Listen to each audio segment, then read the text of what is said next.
Hello, my name is Mariah Rose. I'm a junior at North Carolina Agriculture and Technical State University, a sports science and fitness management major with a concentration in physical therapy with the plan to practice occupational therapy. And I want to own my own business one day for occupational therapy and natural pain management. I believe that marijuana should be legal in the United States of America. It's a very strange thing when you make nature illegal. John Rogan. There has been and still is significant controversy over the legality of marijuana. Contrary to how individuals stereotype marijuana smokers as lazy potheads, many believe that marijuana is a positive thing and would prefer it over pharmaceuticals. Legalizing marijuana could reduce overcrowding in jails and prisons, advance our medical studies, and create significant revenue and jobs. Marijuana is currently medicinally legal in 33 states and recreationally legal in 10 states with plenty of restrictions. Of the 1,632,542 drug violations in the U.S. in 2017, 1,394,514 were possession only. And of the 659,700 drug arrests for marijuana violations, 599,282 were simple possession. The United States has the highest prison population in the world, with 2,193,790 incarcerated. Every year, we spend an average of $3.6 billion for arresting, jailing, and monitoring of marijuana, and the total is projected to reach $20 million in the next 6 years. We could be filling the jails with real criminals like murderers, rapists, and people actually abusing drugs rather than someone walking around with a joint or a gram.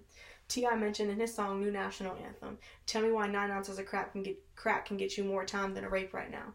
And not to compare marijuana to crack, but drugs are something that you choose to do to yourself. While rape is one of the worst things you can do to another human being, yet we publicly see people like Brock Turner receiving 3 months jail time for rape. Blacks are 3.73 times likely to be arrested for marijuana than the white man. Close to half of the population of blacks and Latinos have been arrested for marijuana, while only making up 31.5% of the U.S. population. Though 22 states have chosen to decriminalize the simple or small amounts of marijuana that has eliminated jail sentences as punishments, on average, there is a marijuana arrest every 42 seconds. These arrest records are ruining people's lives and they have become unqualified for jobs.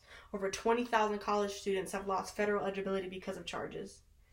Do you know anyone that suffers from anxiety, glaucoma, PTSD, depression, rheumatoid arthritis, Lou Gehrig's disease, multiple sclerosis, hepatitis C, Crohn's disease, chronic pain, or cancer, chemotherapy, when qualifications have been met to get a medical marijuana card?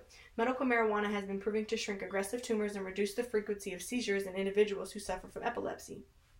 In 2013, the FDA approved its first trial of marijuana, which was for pediatric epilepsy, and by 2014, the medication named Epledex was released. It's a liquid extract high in non-psychiatric marijuana chemicals, which is cannabinol, or CBD for short. The human body produces its own cannabinoids naturally. So in addition to the cannabinoids such as THC and CBD, there's also 400 chemical compounds and 60 more cannabinoids in marijuana. THC does things like increase appetite, reduce nausea, and decrease pain and inflammation, and CBD has those same effects without the high. Marijuana is 11.5 times less toxic than alcohol, and on average yearly there are 37,000 alcohol-related deaths, while marijuana doesn't have any. Currently, diabetes is one of the few diseases being studied with marijuana recently. So, green equals green. With Colorado being one of the first states to legalize marijuana, they have made a whopping $223,334,000 in revenue so far in taxes, license, and fees. Since Colorado's unemployment dropped to 6%, providing about 10,000 jobs, the opportunity to give taxpayers money back is so fascinating. There's $30.5 million back that goes back to taxpayers, while the rest goes to youth marijuana projects, school constructions, and the regulation of marijuana. It is predicted that if weed was legal in all 50 states, there would be 782,000 jobs accessible, and by 2025, that number could increase to 1.1 million. Marijuana would become the #1 cash crop and is projected to grow faster than the smartphone market. Whether it's called weed, dank, skunk, pot, reefer, and marijuana, it's illegal, and it wasn't always illegal. In the early 20th century, when Mexican immigrants became frequent, police believed that immigrants were smoking marijuana and that was making them violent and gave them superhuman powers. And even though recent studies have provided that marijuana is calming and peaceful, there's so much undiscovered information about marijuana, and that's what scares the people the most. Marijuana could be the very thing that saves our country's debt, keeps the jails open for real criminals, and all the undiscovered medical uses for marijuana. Arnold Schwarzenegger said it best: "It's not a drug, it's a leaf."